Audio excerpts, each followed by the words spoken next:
25? 25? 25 minutos? Não.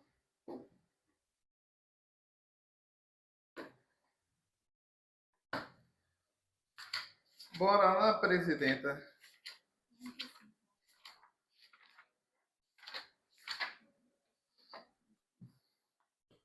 Joyce.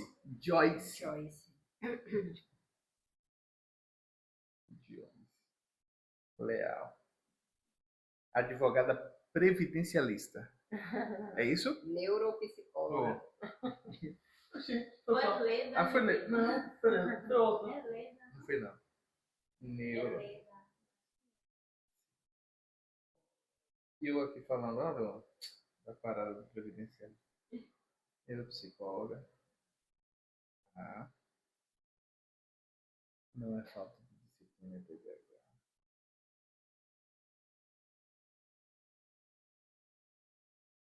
Você conheceu a gente como? Instagram.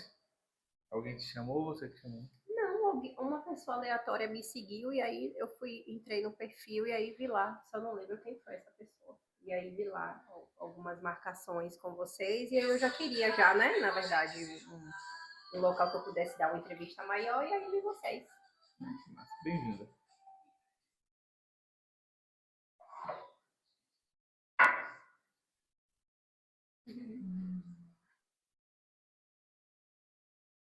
Se a tua entrevista chegar a 500 visualizações, você ganha uma placa preta. É? Se você chegar a 1000 visualizações, você ganha uma placa dourada. Ah, é? E é reconhecida no palco do nosso evento. Ah, que legal, que chique. A gente tem um evento. Que chegue lá, né? A gente tem um evento bimestral. Tem um post fixado até das pessoas que ganharam as plaquinhas. Ah, eu acho que eu vi mesmo. Escrito YouTube, né? Legal. Porque bater 100 mil já é um desafio. Mas bater 1000 dá. Quais são? 500? 500 e 1000. Porque a maioria chega a 250, tá? Não chega a 500. É um desafio. Quem sabe, né? Você chega, você é carismático. Acho que você vai chegar. Quem sabe eu não chego. Você vai chegar. Antes do episódio começar, tem dois recados importantes. Trava de freio para a segurança da sua conta. Venha trabalhar em motocicleta. Na promoção ainda chegou o terceiro lote, apenas R$120. Vitória não vem hoje, isso é bom também. Apenas R$29,90 para mototáxi, motocicleta e motocompra. Todos os motociclistas de aplicativo. Vinheta, com calma. Microfone. Vinheta, com calma. Microfone. Vocês me dão a senha aqui do Wi-Fi? Colabora Cast 1. A gente vai entrar no ar em 30 segundos, Joyce. Ah, é? Ah, tá bom. Mas pode botar, acho que dá tempo. Colabora Cast 1.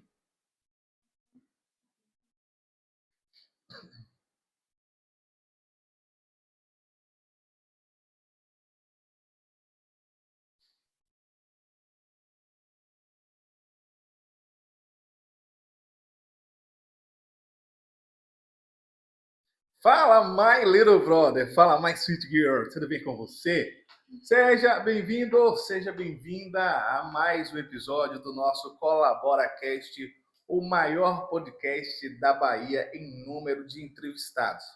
Porque não tem ninguém nesse estado, meu amigo, minha amiga, que tenha a quantidade de entrevistados que nós temos aqui no nosso podcast. Então, tenha certeza que tem sempre um assunto muito bom para a gente conversar, um bate-papo muito bom. Então vai ser uma honra ter você por aqui para mais um episódio do nosso ColaboraCast.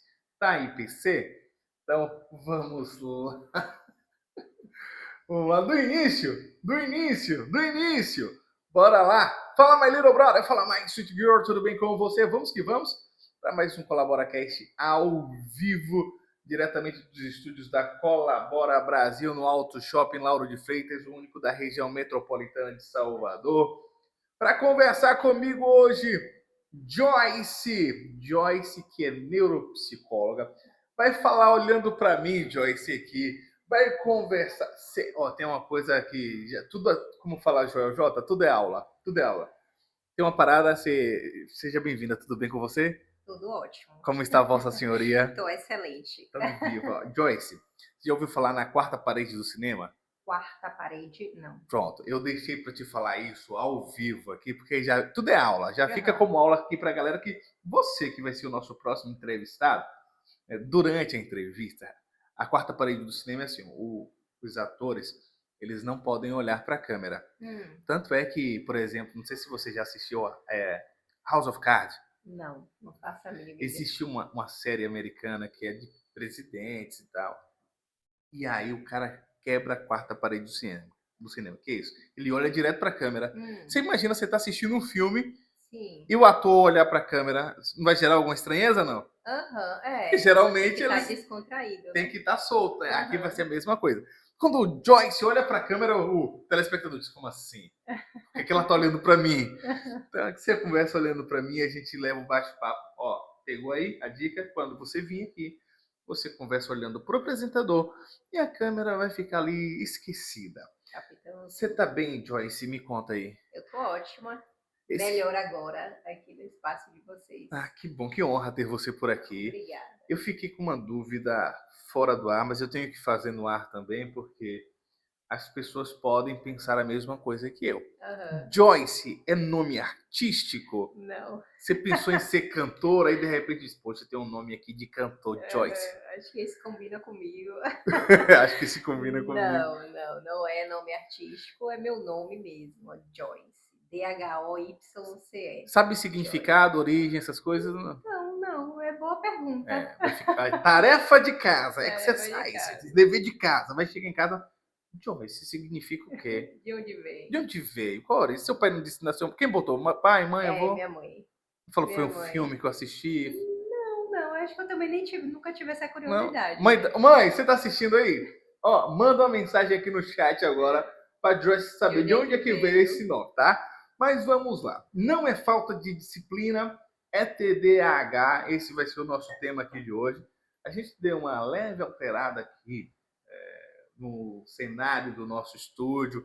Aí você já tá vendo alguma coisa diferente, mas é isso. Né? A mudança é a única coisa que não muda. Sempre existirão. Joyce, não é falta de disciplina, é TDAH. Como assim? Por que esse tema? O que é que a gente vai tratar aqui hoje? Então, a gente está trazendo cada vez mais, né, essa temática do TDAH. Na verdade, eu sempre falo para os meus pacientes, né, que com a chegada da tecnologia, a gente consegue ter cada vez mais acesso à informação, mas no andar dessa carruagem, essa informação às vezes chega distorcida, né? Às vezes não chega ali com embasamento científico, não chega ali com embasamento técnico, então a gente precisa falar realmente o que é o TDAH para trazer de forma mais consciente para as pessoas. Excelente. Vamos lá, Joyce. Eu coloquei como um tema 5 sinais de que você pode ter TDAH. Quais são esses sinais? O que acontece? Se você me trouxe um tema desse, não é falta de disciplina, é TDAH, é porque muitas vezes eu percebi o seguinte, que as pessoas têm e não sabem que tem. É isso ou não? Com toda certeza. Tá, me fala os sinais. A gente precisa entender que o TDAH, a gente não tem uma receita de bolo. Então, alguns pacientes vão apresentar características que outros não irão apresentar, né? Mas existem alguns sinais que ele podem ser mais clássicos. Então, é um paciente que ele pode ter uma dificuldade de atenção muito grande. Essa dispersão é tão grande que traz prejuízo. Esses prejuízos são dificuldade em gerenciar ali as questões de trabalho, gerenciar as tarefas de casa, excesso de procrastinação, essa desatenção coloca a vida desse paciente em risco. Então, ele deixa ali de trancar a porta, esquece geladeira aberta, esquece panela em fogão, né? Esquece de uma meta importante no trabalho, atravessa a rua e não consegue ali olhar para um lado e para o outro, porque está ali o tempo todo no automático. Então, esses déficits de atenção, essa desatenção tem que estar em uma proporção além do normal. É quando essa desatenção passa a ser um prejuízo e trazer ali malefícios à vida desse paciente. Fora isso, são pacientes que não conseguem gerenciar o tempo, né? Não sabem estruturar ali uma rotina, tem a necessidade de estar o tempo todo ali tendo que anotar tudo e ainda assim não consegue seguir, né, o que foi ali anotado. São pacientes também que têm uma dificuldade em se manter ali regulado. Joyce, como assim regulado? Ele é extremamente hiperativo. Como assim hiperativo, né? Porque se a gente for parar para analisar, todos nós, em alguma proporção, temos um nível de hiperatividade. Tá. Mas quando essa hiperatividade, ela gera uma mente acelerada demais, gera uma inquietação motora, gera uma necessidade de adrenalina o tempo todo por esportes radicais, né? Tá ali o tempo todo atrás de dopamina, a gente tem um excesso de hiperatividade anormal. Excesso de doce, excesso de celular, né? Hiperfocos contínuos, ele começa ali temáticas muito intensas, né? Interesses ali muito intensos, e daqui a pouco essa temática já perde ali o interesse, né? E ele já parte para uma temática nova. Então, são sinais aí de que esse paciente ele pode ter fatores, né, para um TDAH. Boa. Existe uma parada chamada de dopaminérgicos, que é a dopamina do prazer, o hormônio do prazer. Todo mundo que tem a necessidade de prazeres imediatos, por exemplo, viu vídeo de gatinhos na internet. Todo mundo que tem isso com muita frequência, então eu posso dizer que tem TDAH ou a gente ainda precisa de um diagnóstico clínico? Então, essa busca excessiva, né, por dopamina, ela é uma característica do TDAH, mas esse sintoma em si não faz a pessoa ter TDAH. A gente tem que analisar esse paciente como um todo. Essa busca por dopamina é porque simplesmente no cérebro desse TDAH, esse paciente, aqui nessa região, né, do pré-frontal, não chega o transporte dessa dopamina. A dopamina, para quem não sabe, é um neurotransmissor. Então, pelo fato de não chegar na proporção que deveria, né, no pré-frontal, esse paciente ele vive ali o tempo todo atrás de buscas, né, em atividades que gerem prazer e bem-estar. Então, por exemplo, o uso de doce, o uso de celular, o uso de TikTok, o uso do Instagram, gera uma sensação maravilhosa a esse cérebro. Porque eu não preciso fazer esse esforço, eu estou o tempo todo aqui só na minha zona de conforto. Então o cérebro diz assim, opa, essa sensação aqui é boa demais, quero repetir, quero ficar aqui. Eu quero essa sensação toda hora. Então o cérebro se acostuma a esse efeito dopaminérgico. Só que ter essa busca de dopamina exclusivamente não te faz ser TDAH. A gente tem que analisar outras características também que geram prejuízos. Excelente. Joyce, o que te levou a trabalhar com foco em TDAH? Então, na verdade, né, quando eu comecei a minha carreira há 7 anos atrás, eu trabalhava com terapia, né? E à medida que eu trabalhava com esses pacientes, eu percebia que eles estavam o tempo todo sobrecarregados, né? O tempo todo cansados, o tempo todo ansiosos. E com essa percepção também, o quadro de TDAH com esses pacientes, né? A chegada de quadros clínicos referente ao TDAH subia bastante. E aí eu comecei a fazer alguns cursos, né? Eu já tinha trabalhado com crianças autistas também, que tem uma relação muito próxima. E aí foi surgindo ali o interesse, eu comecei a investir meu conhecimento nessa área e foi a melhor escolha que eu fiz. Né? Tá. Já que você trouxe esse tema, qual a diferença principal entre pessoas que têm TDAH e pessoas que têm autismo? Porque eu percebo muito na sociedade essa confusão. Ah, porque ele é autista, então ele tem TDAH e vice-versa. Tem diferença em quê? Tem. Vamos lá. De forma sucinta, né? O TDAH, o principal embasamento científico, a principal base para um paciente TDAH é na questão da desatenção e hiperatividade. Então, quando a gente fala TDAH, transtorno de atenção e hiperatividade, estamos falando de um paciente que ele tem um déficit de atenção e hiperatividade. No autismo, a principal base científica de prejuízo é na comunicação social. Então, são pacientes que têm uma dificuldade, um prejuízo cognitivo nas questões sociais, comportamentos ritualísticos e repetitivos. Então, basicamente, são pacientes ali que têm uma maneira de ser e essa forma de ser cognitivamente traz ali um jeito único, né, de viver. Muito bom. Joyce fala fácil, hein? Fala bem, Joyce. Parabéns. Muito bom mesmo, hein? É como lidar com uma pessoa que tem, por exemplo, TDAH no trabalho. Eu já tive aqui no ColaboraCast um estagiário que tinha TDAH. Aí eu falava, fulano, faz os cortes. Meu amigo, passava a tarde toda. E não fazia. Não fazia. Aí um dia ele foi e falou, ô Binho, é porque eu tenho TDAH. Eu disse, só agora que eu fico sabendo disso. E era muito complicado, porque tinha que ficar em cima o tempo todo, lembrando, olha aqui, rapaz, cadê o corte? É só um por dia, pelo amor de Deus. Como é que dá para lidar com pessoas com TDAH no ambiente de trabalho?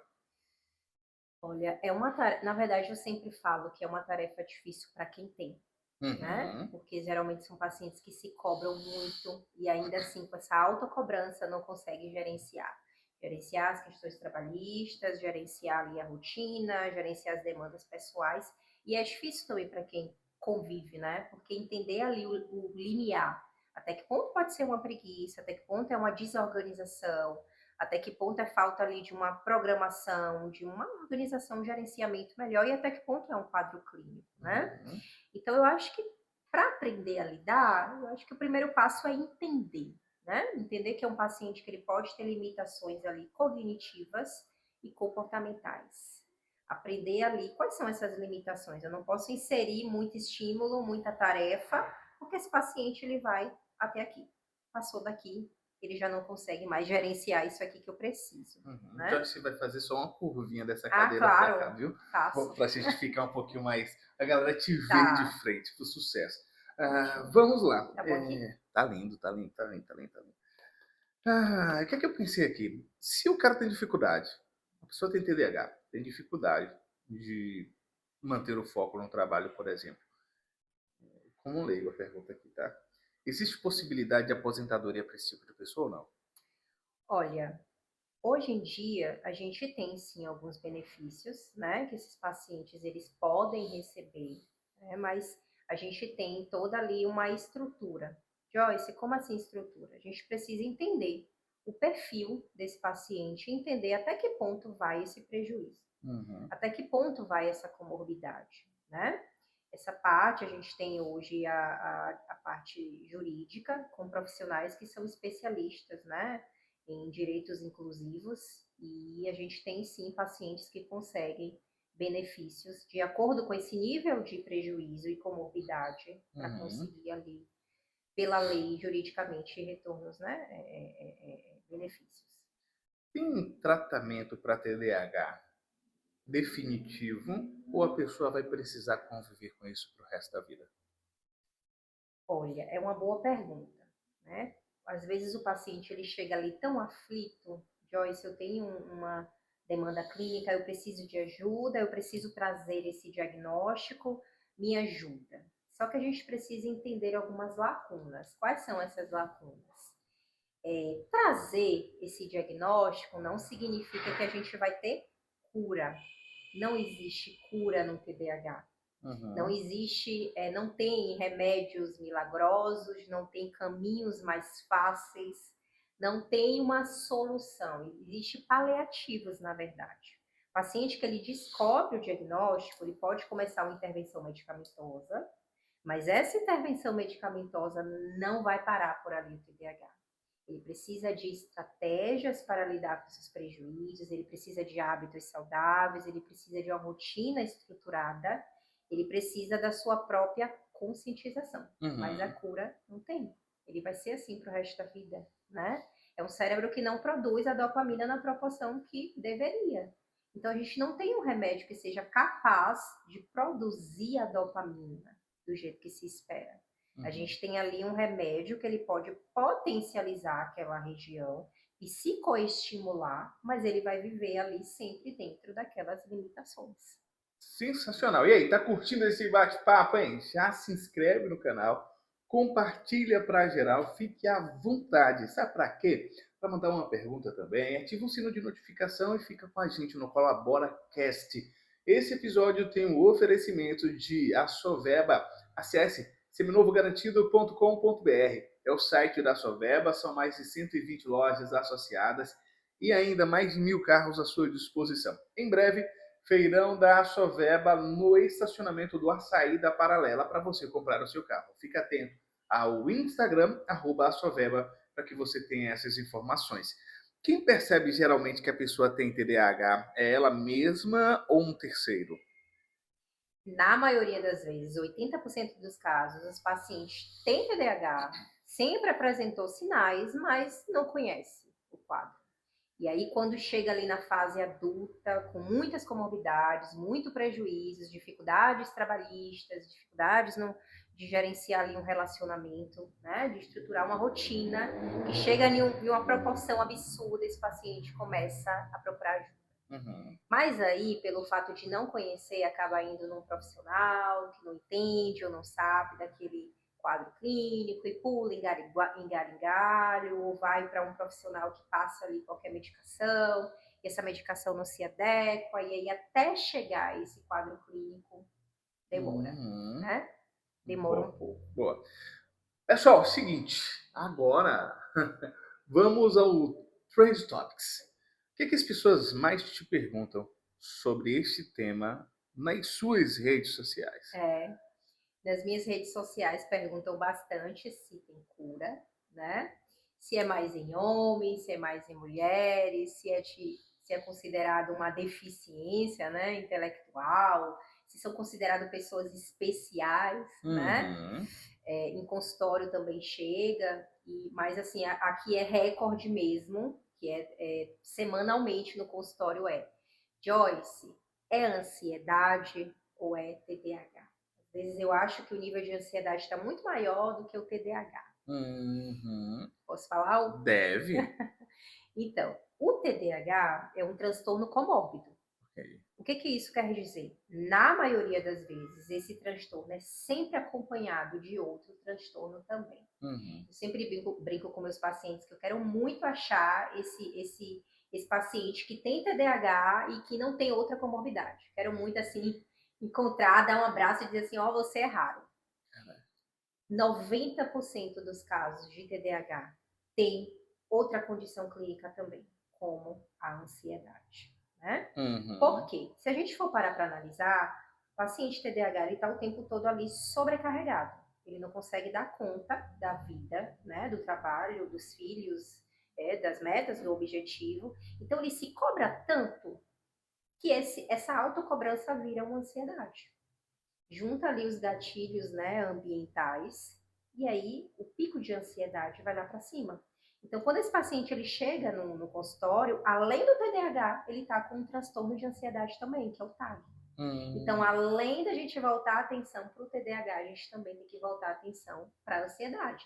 Porque se meu nível de ansiedade está lá em cima, o meu TDAH também vai estar lá, super lá em cima. Caraca, olha só, pessoal, muito bom esse tema, tá curtindo? Para fechar aqui da minha parte, o que é que eu não te perguntei ainda, doutora Joyce, que você veio ensaiando, ensaiou o mês inteiro, eu vou chegar lá no ColaboraCast, e quando eu chegar lá, isso aqui eu não deixo de falar de jeito nenhum. Tem alguma coisa que eu não te perguntei, mas que vale muito a pena para a audiência ficar sabendo? Então, eu não vim ensaiando, mas eu não vim ensaiando. Todo mundo me fala isso. Eu vou começar a acreditar, mas tudo bem, vai. Eu não vim ensaiando, mas é importante, né, você que está me ouvindo saber. Existe um limiar muito importante da gente saber separar o que é TDAH e o que não é. Okay. O TDAH é uma condição clínica. O paciente ele precisa ter transtorno, ele precisa ter prejuízo, ele precisa ter ali malefícios. Qualquer desatenção não é TDAH. A gente precisa que essa hiperatividade, essa desatenção esteja causando ali vários remanejos, tá? Às vezes, não é TDAH, é um paciente que ele está cansado, ele não dorme direito, ele não se alimenta direito, ele tem uma rotina super estressante, ele tem muita demanda dentro de casa, ele não descansa, ele não faz atividade física, não cuida das questões emocionais. Então, a gente precisa entender até que ponto eu sou o culpado do meu déficit de atenção e eu não consigo gerenciar uma boa qualidade de vida, e até que ponto é um quadro clínico. Então, a gente tem que trazer essas nuances para a gente entender que nem tudo é TDAH também. Muito bom. Tá curtindo? Gostou? Merece bis? É você que vai dizer. Deixa aqui nos comentários. Compartilhe para muita gente. Porque ó, eu tenho uns amigos que têm TDAH e não sabem. Eu vou mandar para eles hoje esse episódio aqui. E eu acredito que você deve conhecer alguém que parece que tem. Então é bom que ele escute esse episódio. E depois procure a doutora Joyce Leal. Como? É no Instagram, é site, é WhatsApp, como é que é? É o psicóloga, calma, neuropsicóloga, muita coisa na mente da profissional. Neuropsicóloga Joyce Leal é o Instagram. E para quem quiser também o WhatsApp é o 71985141198. A doutora Joyce, será que ela tem TDAH? Você vai ficar sabendo Fica aí, no né? próximo Às episódio. vezes eu também me questiono. É isso mesmo? Joyce, muito obrigado pela sua Obrigada. presença aqui, viu? Foi uma honra te receber. Obrigada a todo mundo. O atendimento aqui é maravilhoso, gostei muito. E vocês que estão me ouvindo também, muito obrigada. Espero ter ajudado de alguma forma, né? Que massa. Você sabe a curiosidade que eu tenho, Joyce? Eu vou falar no off aqui depois. Você vai ficar na curiosidade aí. Gente, seguinte, logo mais a gente tem mais uma sequência de umas 5, acho 4 entrevistas hoje à tarde ainda. Então já se inscreve no canal para acompanhar. Vai ter advogado, vai ter contador, vai ter gente da área da saúde, empresário. Você imaginar, tem aqui de entrevista no ColaboraCast. Você é meu convidado de honra, tá bom? Eu fico por aqui, digo sempre, porque dele por ele, para ele são todas as coisas. Tchau, tchau. Legal. E aí, Tá bem rapaz? tranquilo. Ah, tá vendo você? Ô, Oi, Joyce, você tirou uma